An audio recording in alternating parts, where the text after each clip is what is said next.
সময় গড়ালে কি ভালোবাসা কমে যায়, কিংবা গ্ল্যামার জগতে যারা থাকেন তাদের প্রেম ক্ষণস্থায়ী? প্রচলিত এইসব ধারণা ভেঙে দিবে বাংলাদেশ ক্রিকেট দলের সাবেক অধিনায়ক আকরাম খান আর তার স্ত্রী সাবিনা আকরামের অনবদ্য প্রেম কাহিনী। মেজবা আহমেদের তোলা ছবিতে জানাচ্ছেন আশিকুর রহমান অপু। যত বড় জীবন তত বড় নয়, তোমায় নিয়ে হাজার বছর বাঁচতে বড় ইচ্ছে হয়।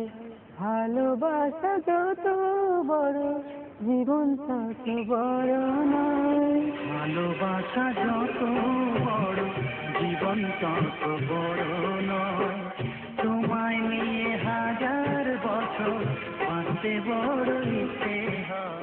২৭ বসন্ত আগে পাশের বাড়ির মেয়েটি হঠাৎ করে জীবনকে চিনিয়েছিল নতুন করে।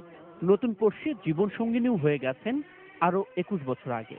তবু যেন ভালোবাসা অফুরন্ত। আমাদের পরিচয়টা ছিল একটু ডিফারেন্ট। ওরা ছোট ভাই আছে আকবর, ওর নাম। ও মনে হয় আকরামকে গিয়ে বলেছিল যে ওই বাসায় একটা নতুন মেয়ে ভাড়াটে আসছে, বলছে যে আপনি নাকি ভালো প্লেয়ার না। আমি চিন্তা করলাম যে কেন বলছে এই জিনিসটা আমার ভাবলাম কই মেয়েটাকে আমি দেখি। ক্রিকেটের জন্য আকরামকে ঘুরতে হয়েছে দেশ বিদেশ। কখনো সঙ্গে থেকেছেন সাবিনা, কখনো কেটেছে বিরহ বেলা। কিন্তু জীবন ছিল আকরামময়। আর আকরাম খানও যা খেলেছেন, দেশকে যা দিয়েছেন, তার ভেতরে লুকিয়েছিল সাবিনার আনন্দিত মুখচ্ছবি দেখার সুপ্ত এক বাসনা। তখন কিন্তু স্পোর্টসের নাম্বার 1 হলো ফুটবল।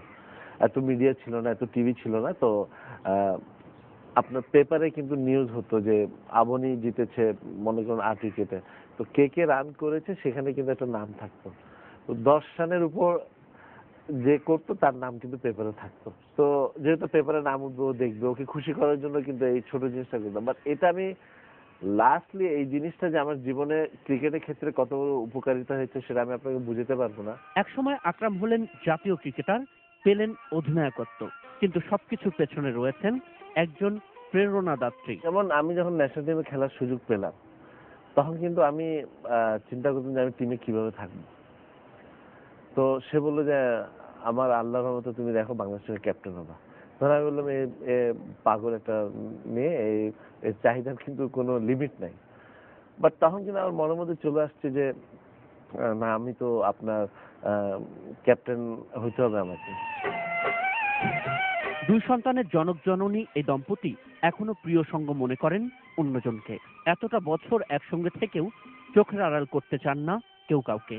আগেও সেই বাইরে গেলে আমি কান্না করতাম, এখনো কান্না করি।